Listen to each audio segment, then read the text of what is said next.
Okay, so brief exercise 312 is a little more complicated because, again, we're running into that problem where we have to know who we are.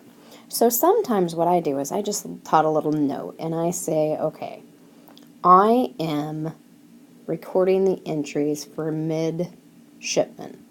And then that way I keep remembering who I am. Just writing that down sometimes is all that you need.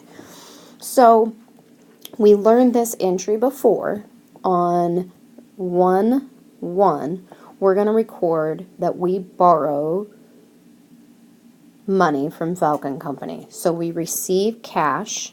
Cash is an asset, so I need to debit cash to increase it. We borrowed money, so we need to credit notes payable because notes payable is a liability and has a normal credit balance. Therefore, we credit it to increase it. Again, this is the entry we already learned in Chapter 2. Now we're coming back and being asked to make the adjusting entry. So the adjusting entry would be on 12/31.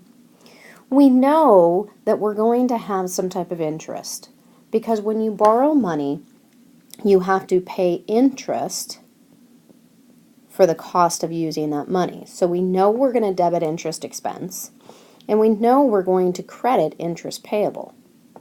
We have an obligation to pay this interest. We're not going to pay it today, but if we don't record it, we understate our expenses and we understate our liabilities. So now what's the amount? We borrowed $15,000, so the face value is $15,000 times our rate, which is 12%. They're always on an annual basis, times 6/12, because that's how long the note was outstanding. Remember, we borrowed the money in July. So we're going to need to pay $900. The question goes one step further and says, what is our ending balance in interest payable? Well, it's $900 because I haven't done anything else. What's your entry or balance in interest expense? It's also $900 because there was no other transaction. Please let me know if you have any questions on this problem.